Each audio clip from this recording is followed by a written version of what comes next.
Next, agriculture. Agriculture means with all its grammatical, all its grammatical variation and cognate expansion includes floriculture, horticulture, silviculture arising from crops. ಅಂದ್ರೆ ಯಾವುದೇ activity, for example ಹೊಲದಲ್ಲಿನೇ ಬೆಳೆನೇ ಬೆಳೆಯಬಹುದು, ಬೆಳೆದಂಥ ಬೆಳೆನ ಮಾಡೋದಕ್ಕೆ agriculture ಅಂತ ಕರಿತೀವಿ. Agriculturist ಅಂತ, ಅಗ್ರಿಕಲ್ಚರ್ ರೈತ, ಆ ರೈತ ಏನಾಗ್ತದೆ ಅಗ್ರಿಕಲ್ಚರಿಸ್ಟ್ ಅಂತ ಕರಿತೀರಿ. ನಂತರ next appointed day. Appointed, next concept is appointed. Appointed day. Appointed day means the date on which the provisions of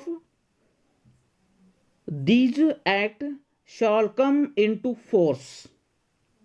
Appointed date means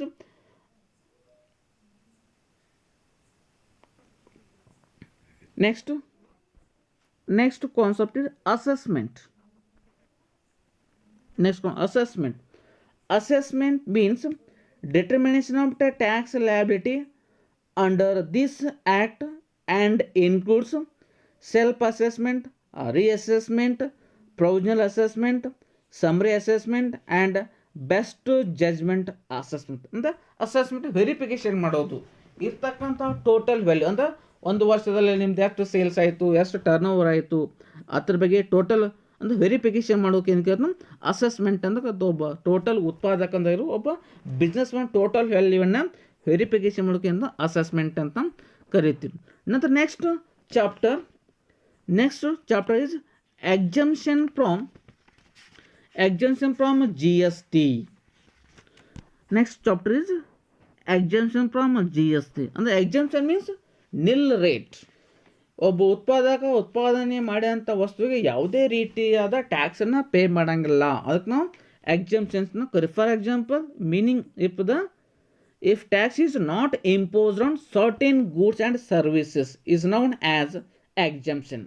ಯಾವುದೇ ರೀತಿಯಾದಂಥ ಗೂಡ್ಸ್ ಇರ್ಬೋದು ಅಥವಾ ಸರ್ವಿಸಸ್ ಇರ್ಬೋದು, ಅದಕ್ಕೆ ಯಾವುದೇ ರೀತಿಯಾದಂಥ ಟ್ಯಾಕ್ಸನ್ನು ಪೇ ಮಾಡೋಂಗಿಲ್ಲ, ಅದಕ್ಕೆ ನಾವು ಏನು ಕರಿತೀವಿ exemption of GST, meaning of exemption.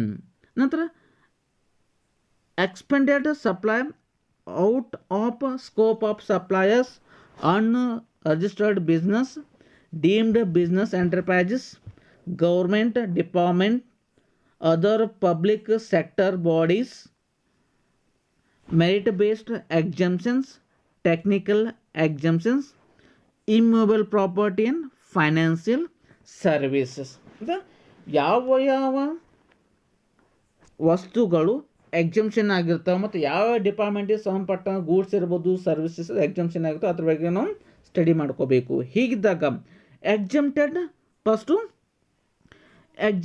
Supplies ಅಂದರೆ ಎಕ್ಸಂಪ್ಟೆಡ್ ಸಪ್ಲೈ ಯಾವ ಬರ್ತಾವೆ ರೀ, ಅಗ್ರಿಕಲ್ಚರ್ ಇರ್ಬೋದು, ಪರ್ಸನ್ ಫೈಲಿಂಗ್ ಇನ್ ದೇಶದ ಎಕ್ಸಂಪ್ಷನ್ ಲಿಮಿಟ್. ಫಾರ್ ಎಕ್ಸಾಂಪಲ್ ಯಾವುದೇ ವ್ಯಕ್ತಿ ಒಂದು ವರ್ಷದಲ್ಲಿ 20 ಲಕ್ಷಕ್ಕಿಂತ ಕಡಿಮೆ ಟರ್ನ್ ಓವರ್ ಮಾಡಿದಂದ್ರೆ ಆ ವ್ಯಕ್ತಿ ಉತ್ಪಾದನೆ ಮಾಡೋ ವಸ್ತುಗಳು ಎಕ್ಸಂಪ್ಟೆಡ್ ಆಗಿರ್ತಾವೆ. ನಂತರ ಅನ್ರಿಜಿಸ್ಟರ್ಡ್ ಬಿಸ್ನೆಸ್ ಅಂದರೆ ಯಾವುದೇ ಒಬ್ಬ ವ್ಯಕ್ತಿ ಬಿಸ್ನೆಸ್ಸನ್ನು ರಿಜಿಸ್ಟರ್ ಮಾಡಿರ್ಲಿಕ್ಕೆ ಅನ್ರಿಜಿಸ್ಟರ್ಡ್ ಬಿಸ್ನೆಸ್ಸನ್ನು ಕರಿತೀವಿ. ಅಂದರೆ ಲಿಮಿಟ್ ಅದ 20 ಲಕ್ಷಕ್ಕಿಂತ ಕಡಿಮೆ ಟರ್ನ್ ಓವರ್ ಇತ್ತಂದ್ರೆ ಆ ವ್ಯಕ್ತಿ ಏನು ಮಾಡೋದು ರಿಜಿಸ್ಟ್ರೇಷನ್ ಮಾಡೋ ಅವಶ್ಯಕತೆ ಇಲ್ಲ. ಆ ಕಾರಣಕ್ಕೆ ಏನಾಗುತ್ತೆ ಅವ್ನ ಗೂಡ್ಸು ಟ್ಯಾಕ್ಸಿಬಲ್ ಆಗಿರೋಂಗಿಲ್ಲ. ಇದು ಅನ್ರಿಜಿಸ್ಟರ್ಡ್ ಬಿಸ್ನೆಸ್ ಅಂತ ಕರಿತೀವಿ. ನಂತರ deemed business enterprise.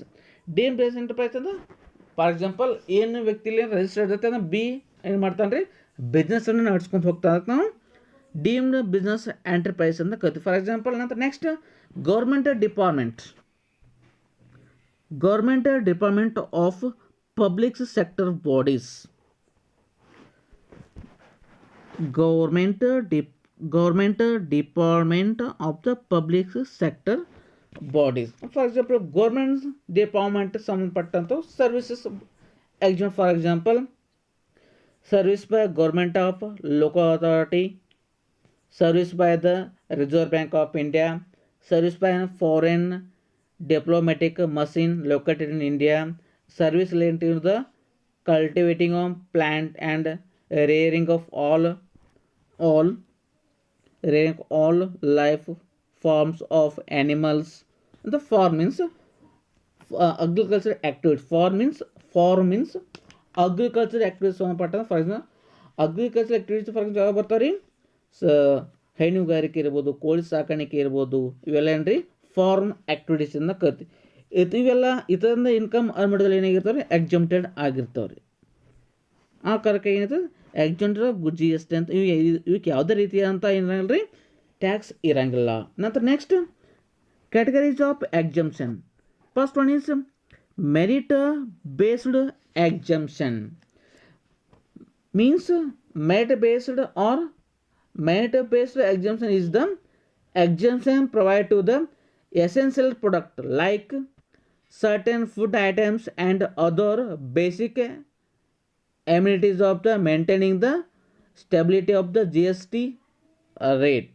And the food items ಇರ್ಬೋದು, ಹೆಲ್ತ್ ಕೇರ್ ಇರ್ಬೋದು, ಇವೆಲ್ಲ ಏನ್ರಿ ಎಕ್ಸಾಮ್ಷನ್ ಅಂತ ಮೆರಿಟ್ ಬೇಸ್ಡ್ ಎಕ್ಸಾಮ್ಷನ್ ಅಂತ ಕರಿತೀವಿ. ನಂತರ technical exemptions. Next categories of exemptions technical exemptions. Certain supplies are exempted owing to the pragmatic difficulties in the collecting taxes on term.